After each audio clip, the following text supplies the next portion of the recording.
નમસ્કાર દર્શક મિત્રો, આપ જોઈ રહ્યા છો GS ન્યૂઝ 24x7. હવે જોઈએ અગત્યના સમાચાર. ધોળકામાં ઈદે મિલાદના જુલુસમાં કોમી એકતાના દ્રશ્યો સર્જાયા.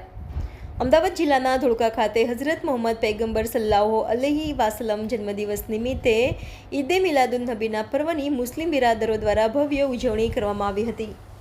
આ નિમિત્તે ધોળકા શહેર ઈદે મિલાદ જુલુસ કમિટી દ્વારા કાજી ટેકરા વિસ્તારમાંથી વિશાળ જુલુસ કાઢવામાં આવ્યું હતું, જેમાં શણગારેલા વાહનો સામેલ થયા હતા. મિલાદ પાર્ટી દ્વારા હુજુર સલ્લાહુ અલૈહિ વસલ્લમની શાનમાં નાત શરીફ પડીને સૌને મંત્રમુગ્ધ કર્યા હતા. આ જુલુસમાં દાવતે ઇસ્લામીના મુંબલિકો પણ જોડાયા હતા. ઈદે મિલાદના જુલુસમાં સૈયદ સાદાઓ, ધોળકા નગરપાલિકાના પ્રમુખ અશોકભાઈ મકવાણા અને ચીફ ઓફિસર જતીનભાઈ મહેતા સહિત હિન્દુ મુસ્લિમ આગેવાનો, શાંતિ સમિતિના સભ્યો, ભાજપ અને કોંગ્રેસના આગેવાનો, મ્યુનિસિપલ કાઉન્સિલરના સહિતના લોકોએ સ્વાગત કર્યું હતું. ઈદે મિલાદના જુલુસના રૂટ ઉપર પેલાદ ગેટ પોલીસ ચોકી પાસે ગણપતિ મહોત્સવના આયોજકો દ્વારા જુલુસના આયોજકોનું સ્વાગત સમારોહ કરાયો હતો અને જુલુસ કમિટીના આયોજકો દ્વારા ગણપતિ મહોત્સવના આયોજકોનું સ્વાગત કરવામાં આવ્યું હતું. Reporter Yasin Mansuri, GS news 24x7 Dholka.